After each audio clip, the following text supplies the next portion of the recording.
ம். ஹாய், எல்லாருக்கும் வணக்கம்.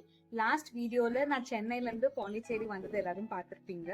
இந்த பாண்டிச்சேரி இங்க வந்ததுக்கு அப்புறமா இங்கதான் ரெகுலரா நான் வந்து வீக்லி செக்அப்ஸ்க்கெல்லாம் போயிட்டு இருக்கேன். ஹாஸ்பிட்டல் செக்அப்ஸ்க்கெல்லாம் அப்படி ஹாஸ்பிட்டல் செக்அப் போறப்போ அங்க வர நிறைய பேஷண்ட்ஸும் சரி, அப்புறம் முக்கியமா ஸ்கேன் சென்டர் போனப்போ சில ஏஜென்ட்ஸ், அப்புறம் முக்கியமா டாக்டர் 3 பேருமே என்கிட்ட டிஸ்கஸ் பண்ண விஷயம் என்னன்னா, அம்பிளிக்கல் கார்ட் பிளட் பேங்கிங். உங்க குழந்தையோட தொப்புள் கொடி ரத்தத்தை சேமிக்க விரும்புறீங்களா அப்படின்னு என்கிட்ட கேட்டிருந்தாங்க.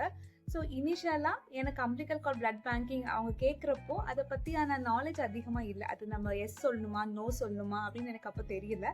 அதுக்கப்புறமா நான் வந்து பொறுமையா அதை பத்தி ரிசர்ச் பண்ணதுனால எனக்கு சில உண்மைகள்லாம் தெரிய வந்துச்சு. நிறைய வெப்சைட்ஸ் எல்லாம் அவைலபிளா இருக்கு அதை பத்தி தெரிஞ்சுக்கிறதுக்கு. அந்த வெப்சைட்ஸ் எல்லாம் படிச்சு நான் தெரிஞ்சுக்கிட்டது தான் இது.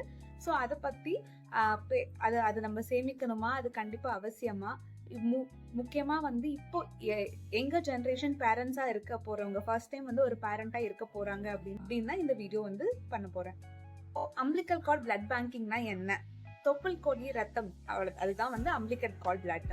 அதை வந்து பேங்கிங் பண்றதுன்னா அதை வந்து ஃபியூச்சருக்காக ஒரு லைஃப் டைமா வந்து ஒரு இடத்துல வந்து சேமிச்சு வைப்பாங்க. அதுதான் வந்து அம்பிளிக்கல் கார்ட் பிளட் பேங்க். இது எதுக்கு பண்றாங்க அப்படின்னு பாத்தீங்கன்னா, அந்த அம்பிளிக்கல் கார்ட் பிளட்ல கிடைக்கக்கூடிய ரத்தமால இருக்கிற சில ஸ்டெம் செல்ஸ் இருக்கு. ஸ்டெம் செல்ஸ் அப்படிங்கிறது ரொம்ப இம்மெச்சூரான செல்ஸ். அந்த செல்லை சரியான பக்குவத்துல பதப்படுத்தும் போது சரியான கண்டிஷனுக்கு நம்ம நிறைய டிசீசஸ் ட்ரீட் பண்ணலாம் அப்படின்னு வந்து சொல்லப்படுது. பட் ஆனா அது வந்து ப்ரூவன் கிடையாது. அதுவும் மெயினா வந்து மரபு சார்ந்த, அப்புறம் பிளட்ல ஏதாவது ப்ராப்ளம் இருந்தது அப்படின்னா அதை வந்து நம்ம வந்து ஃபியூச்சர்ல யூஸ் பண்ணிக்கலாம் அப்படின்ற ஒரு கான்செப்ட் தான் இந்த அம்பிளிக்கல் கார்ட் பிளட் பேங்கிங். இது ஆனா யாரெல்லாம் பண்ணணும், யாரெல்லாம் பண்ணக்கூடாது, அது எங்கெல்லாம் பண்றாங்க, எந்த பேங்க்ஸ்ல பண்றாங்க, அதுக்கு யார் லைசன்ஸ் கொடுத்துருக்காங்க அப்படிங்கறதுலாம் இந்த வீடியோல. இந்த ஸ்டெம் செல் பேங்கிங் அப்படிங்கிறது ஒரு ரீசெண்டான ஒரு மெடிக்கல் அட்வான்ஸ்மெண்ட் தான். அதாவது முன்னெல்லாம் வந்து இந்த பிளசண்டா நஞ்சு கொடி அப்படின்னு சொல்றத வந்து ஒன்ஸ் பேபில இருந்து கட் பண்ணதுக்கு அப்புறம் செப்பரேட் பண்ணதுக்கு அப்புறம் அதை வந்து மோஸ்ட்லி டிஸ்கார்ட் பண்ணிடுவாங்க எல்லா ஹாஸ்பிட்டல்ஸ்லயும்.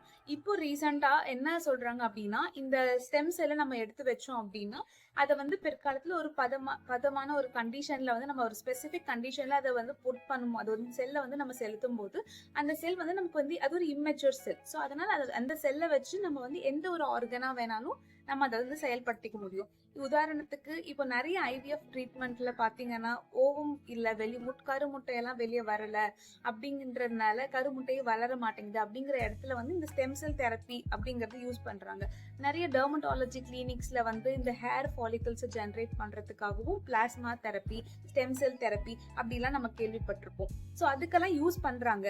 ஆனா இதுக்கு நம்ம வந்து நம்மளுடைய பர்சனல் யூஸுக்கு பண்றோம் அப்படின்னா இந்தியால பிரைவேட் பேங்க்ஸ் மட்டும்தான் இருக்கு.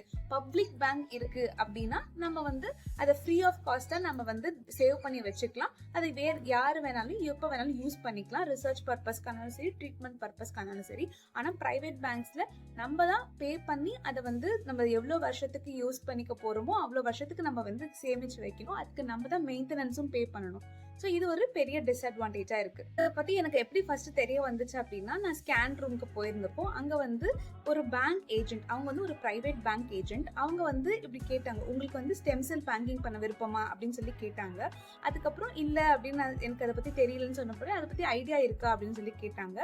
எனக்கும் பெருசா இல்ல அப்படின்னு நான் சொன்னேன். அதுக்கப்புறம் அவங்க சில இன்ஃபர்மேஷன்ஸ் எல்லாம் கொடுத்தாங்க. அதை பேஸ் பண்ணி தான் நான் இப்போ சொல்ல போறேன்.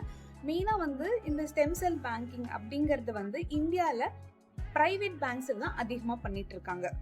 Private banks in the sense, public பேங்க்னா உங்களோட குழந்தையோட ரத்தத்தை நீங்க கொடுக்கலாம், அவங்க அந்த பேங்க் அந்த யாருக்கு வேணாலும் யூஸ் பண்ணிக்கலாம். இதே பிரைவேட் பேங்க்ல என்னன்னா, நீங்க சேமிச்சு வைக்கிறதுக்கு நீங்க தான் காசு பே பண்ணணும். அதை அவங்க லைஃப் டைமா சேமிச்சு வச்சிருப்பாங்க. அதை வந்து உங்களோட ஃபேமிலியோட பர்பஸ்க்கோ இல்ல உங்களோட அடுத்த குழந்தைக்கான பர்பஸோ முந்தின குழந்தைக்கான பர்பஸ்க்கோ தான் அதை நம்ம யூஸ் பண்ணிக்கலாம். ஸோ பர்சனல் யூஸ்க்காக நம்ம சேமிச்சு வைக்கிற இடம் தான் இந்த பிரைவேட் பேங்க்ஸ். பப்ளிக் பேங்க்ஸ்ல வந்து பப்ளிக் பேங்கே கூட அந்த கார்ட் பிளட்டை யூஸ் பண்ணிக்கலாம் ரிசர்ச்காக. அப்படி இல்லை அப்படின்னா அவங்க வேற யாருக்காவது தேவைப்படுறவங்களுக்கு டொனேட் பண்ணிடலாம். இதுதான் மேஜரா பப்ளிக் பேங்க், பிரைவேட் பேங்க்னு ரெண்டு இருக்கு. இதை பத்தி நான் கொஞ்சம் கொஞ்சமா படிக்கிறப்ப எனக்கு தெரிய வந்துச்சு. சரி, நல்லா இருக்கும் போல, நம்மளோட குழந்தைக்கு வந்து ஃபியூச்சருக்கு யூஸ் ஆகும் போல, நம்ம எடுத்து வைக்கலாம் அப்படின்னு நான் வந்து படிச்சுட்டு இருக்கும் போது தான் தெரிய வந்துச்சு. இது எந்த குழந்தைகிட்ட இருந்து எடுக்கிறோமோ அந்த ரத்தத்தை, எந்த குழந்தையோட தொப்புள் கொடியிலிருந்து நம்ம எடுக்கிறோமோ அந்த ரத்தத்தை, அந்த செல்லை நம்ம வந்து அதே குழந்தைக்கு திரும்ப யூஸ் பண்ண முடியாது அப்படின்றதுதான். ஏன் அப்படின்னு பாத்தீங்கன்னா, இப்போ அந்த குழந்தைக்கு ஒரு பர்டிகுலர் ஜெனடிக்ஸ்ல மரபு சார்ந்த ஏதோ ஒரு பிரச்சனை இருக்குன்னா, அதோட தொப்புள் கொடியில இருக்கிற ரத்தத்திலையும் அந்த செல் அணுக்கள்லயும் வந்து அதே ஜெனடிக்ஸ் தான் இருக்கும். சோ அதே ஜெனடிக் டிசார்டர் இருக்கிறதுனால நம்மளால அந்த குழந்தைக்கு அதே ஸ்டெம் செல்ல பிற்காலத்துல பதப்படுத்தியோ இல்ல என்ன மாதிரி ப்ரொசீஜர் பண்ணியோ ட்ரீட்மெண்ட் பண்ணியோ அது எந்த ஒரு காஸ்க்காகவும் நம்ம யூஸ் பண்ண முடியாது. இது வந்து ஒரு மெயின் டிஸ்அட்வான்டேஜ். இதை பத்தி நிறைய நீங்க கேள்விப்பட்டிருக்கலாம். இந்த தொப்புள் கொடி இப்பெல்லாம் வந்து ரீசெண்டா நிறைய பேரண்ட்ஸ் வந்து அந்த மாதிரி பண்றாங்க. கார்பரேட் ஹாஸ்பிட்டல்ஸ்ல எல்லாம் வந்து நிறைய நான் பார்த்திருக்கேன், கேட்டிருக்கேன். பட் ஆனா வந்து எனக்கு என்ன பர்சனலா தோணுது அப்படின்னா, அதுக்கு ஒரு பர்பஸ் இருந்ததுன்னா அது வந்து நம்ம வந்து சால்வ் பண்றது பெட்டர். பட் நமக்கு பர்பஸ் இந்த சென்ஸ் நான் என்ன சொல்ல வரேன்னா, இப்போ வந்து ஒரு பேரண்ட்ஸ்க்கு வந்து ஒரு எல்டர் சைல்டு இருக்காங்க. அந்த எல்டர் சைல்டுக்கு வந்து ஏதோ ஒரு பிளட் ரிலேட்டட் ஒரு டிசார்டர் இருக்கு அப்படிங்கிற பட்சத்துல நெக்ஸ்ட் குழந்தையோட இந்த ஸ்டெம் செல்லை வச்சு அந்த டிசீஸை கியூர் பண்ண முடியும் அப்படின்னு டாக்டர் டிஸ்கஸ் பண்ணிட்டு நம்ம வந்து அந்த ஸ்டெம் செல்லை சேமிச்சு வைக்கலாம். ஸோ அந்த மாதிரி பர்பஸ்க்கு யூஸ் ஆகுமே தவிர வேற எந்த பர்பஸ்க்கு யூஸ் ஆகுற மாதிரி எனக்கு தெரியல. ஸோ நெக்ஸ்ட் எனக்கு என்ன டவுட் வந்துச்சு அப்படின்னா, இந்த பிளட் எடுத்து வைக்கிறோமே, இதனால வந்து குழந்தைக்கு வந்து ஏதாவது பிரச்சனை வருமா, இல்ல அம்மாக்கு ஏதாவது பிரச்சனை வருமா, ஏதாவது ரத்தம் கொடுக்க வேண்டியது வருமா அப்படின்னு சொல்லி எனக்கு ஒரு டவுட் வந்துச்சு.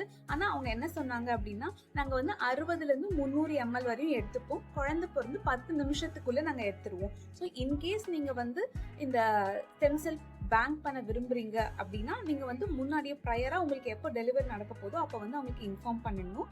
ஒரு 12 hours இல்ல ஒரு 5 hours முன்னாடி இன்ஃபார்ம் பண்ணீங்கன்னா அந்த பர்டிகுலர் பேங்க் ஏஜென்ட் வந்து உங்களோட லேபர் ரூம் டெலிவரிக்கோ இல்ல ஆப்ரேஷன் தியேட்டருக்கோ வந்து உங்க கூடவே இருந்து குழந்தை பிறக்கிற அந்த டைம்ல இருந்து 10 நிமிஷத்துக்குள்ள 60ல இருந்து 300 ml வந்து கலெக்ட் பண்ணிப்பாங்க. ஸோ அதுதான் வந்து ப்ரொசீஜர். ஆனால் இந்த ப்ரொசீஜரில் வந்து எந்த ஹார்மும் கிடையாது. மதருக்கும் சரி பேபிக்கும் சரி எந்த ஹார்மும் கிடையாது. ஏன்னா பேபியோட தொப்புள் கொடியை கட் பண்ணதுக்கு அப்புறமா மிச்சம் இருக்கிற நஞ்சு பிளசண்டா அப்படின்னு சொல்லக்கூடிய அந்த நஞ்சு கொடியில இருக்கக்கூடிய தொப்புள் கொடியில இருந்து தான் இந்த வந்து பிளட்டை வந்து எடுக்கிறாங்க. ஸோ இதனால பேபிக்கு எந்த ஒரு அனீமியாவோ பிளட் லாஸோ எதுவுமே வராது. அந்த மாதிரி நிறைய ரெக்கமெண்டேஷன்ஸும் இல்லை. நிறைய சொசைட்டிஸ் வந்து இந்த குழந்தைங்களுக்கான கைட்லைன்ஸை ஃபார்முலேட் பண்ற சொசைட்டிஸும் சரி, இந்தியன் சொசைட்டியும் சரி, அமெரிக்கன் சொசைட்டிஸும் சரி, அதே மாதிரி இந்த பிரெக்னன்சில ரெக்கமெண்ட் பண்ற சொசைட்டிஸும் சரி, யாருமே வந்து இதை நீங்க கண்டிப்பா ரொட்டீனா பிராக்டிஸ் பண்ணணும் அப்படின்னு வந்து எந்த சொசைட்டியுமே வந்து ரெக்கமெண்ட் பண்றதும் கிடையாது. ஸோ அதனால எனக்கு வந்து ஒரு டவுட் வந்துச்சு, இது வந்து நம்ம கண்டிப்பா பண்ண தேவையில்லை அப்படிங்கிற ஒரு கன்க்ளூஷனுக்கு என்னால வந்து வர முடிஞ்சது. இதை பத்தி நீங்க கேள்விப்பட்டிருப்பீங்க. பட் வந்து ஓவராலா வந்து நான் பார்த்த வரையும் இதை பத்தி தெரிஞ்சிருக்கு நிறைய பேர். ஆனா அதோடைய ஃபுல் பொட்டென்ஷியல் என்ன, உண்மையாலுமே அது தேவையா தேவையில்லையா அப்படிங்கறத வந்து பத்தி நிறைய பேருக்கு தெரியல. ஒரு 30% பேருக்கு இப்படின்னு ஒண்ணு இருக்கிறதே தெரியல. மோஸ்ட் ஆஃப் த பீப்புளுக்கு வந்து இது இப்படி ஒண்ணு இருக்கு, ஆனா அதை பத்தியான ஃபுல் அவேர்னஸ் கிடையாது.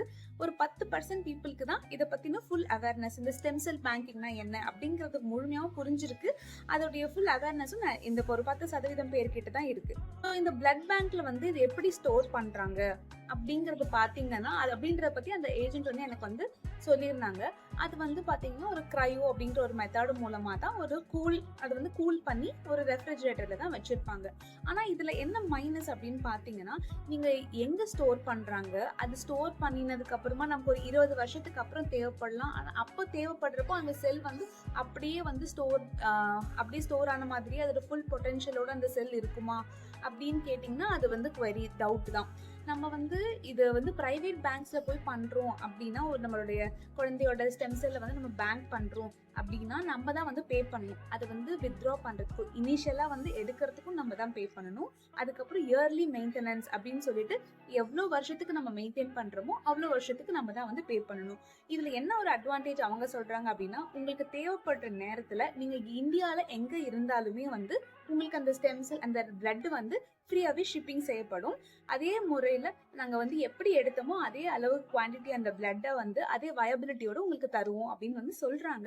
பட் ஆனா எந்த ஒரு கேரண்டியுமே கிடையாது. சில டிசாஸ்டர், சில நேச்சுரல் கெலாமிட்டிஸ் எல்லாம் வரும்போது நம்மளால வந்து அந்த பேங்க்ல வந்து ப்ரிசர்வ் பண்ணதெல்லாம் வந்து அப்படியே இருக்கும், ஸ்டோர் ஆகிருக்கும் அப்படின்லாம் சொல்ல முடியாது. ரிசர்ச்லயுமே என்ன சொல்றாங்க அப்படின்னா, ஒரு 24 இயர்ஸ் வரையும் தான் வந்து அந்த செல்ஸ் எல்லாம் வயபிளா இருக்கும். அதுக்கப்புறமா அதோட பொட்டன்ஷியலை வந்து அதுவும் இழக்க ஆரம்பிச்சிடும். அதுக்கப்புறமா நீங்க வந்து ட்ரீட்மெண்ட்டுக்கு வந்து அது கியூர் பண்ண முடியுமா அப்படின்னு கேட்டீங்கன்னா, அது வந்து 0.001% மினிமம் 0.04% தான் வந்து யூஸே பண்ண முடியும் அப்படின்னு சொல்றாங்க. ஸோ எந்த ஒரு டிசீஸா இருந்தாலும் அதுக்கு வந்து வேற ஆப்ஷன்ஸ் இருக்கு. அது வந்து கொஞ்சம் லெஸ் எக்ஸ்பென்சிவா இருக்கு. இதே நீங்க ஸ்டெம் செல் எடுத்து அதை வந்து நீங்க வந்து அதை வந்து ட்ரீட்மெண்ட் கியூரா பண்றீங்கன்னா 2 டிஸ்அட்வான்டேஜ் இருக்கு.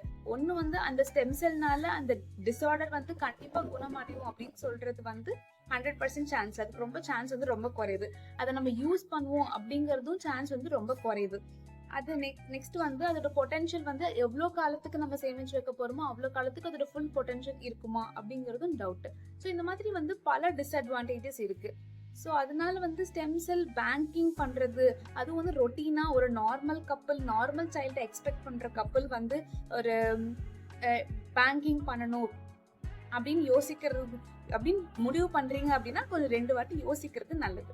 இந்த ஸ்டெம் செல் பேங்கிங் பத்தி நிறைய இன்ஃபர்மேஷன்ஸ் வந்து எனக்கு வந்து cdsco.nic.in அப்படிங்கிற இந்த ஆன்லைன்ல தான் நான் வந்து பார்த்து படிச்சேன். நீங்களும் வேணும்னா உங்களுக்கு அந்த லிங்க் வந்து அட்டாச் பண்றேன். நீங்களும் அதை பார்த்து வந்து இதை பத்தி மோர் இன்ஃபர்மேஷன்ஸ் வந்து தெரிஞ்சுக்கோங்க. நீங்களும் இந்த மாதிரி பிளான் பண்ணிருக்கீங்க, எக் கப்லா இருக்கீங்க, இல்ல உங்களுக்கு ஒரு எல்டர் சைல்டு இருக்கு, அவங்களுக்கு ஏதோ blood related metabolism related disorder இருக்கு, இந்த மாதிரி ஒரு ட்ரீட்மெண்ட் ஆப்ஷன் இருக்கு, உங்களோட டாக்டர் வந்து இந்த மாதிரி ஒரு ட்ரீட்மெண்ட் ஆப்ஷனை ப்ரொபோஸ் பண்றாங்க, இப்போ செகண்ட் சைல்டு எக்ஸ்பெக்ட் பண்றீங்க அப்படின்னா நீங்களும் இதை பத்தி தெரிஞ்சுக்கணும் அப்படின்னா இந்த வெப்சைட்ல போய் பாருங்க. ஸோ நான் இந்த ரீசெண்ட் டேஸ்ல நான் தெரிஞ்சுக்கிட்டு நான் ரிசர்ச் பண்ண சில விஷயங்களை உங்க கூட ஷேர் பண்ணியிருக்கேன். இது யூஸ்ஃபுல்லா இருந்துச்சுன்னா கமெண்ட்ல சொல்லுங்க, லைக் பண்ணுங்க. நெக்ஸ்ட் வீடியோல vlogல உங்களை மீட் பண்றேன். Thank you so much for watching this video for this long. Thank you.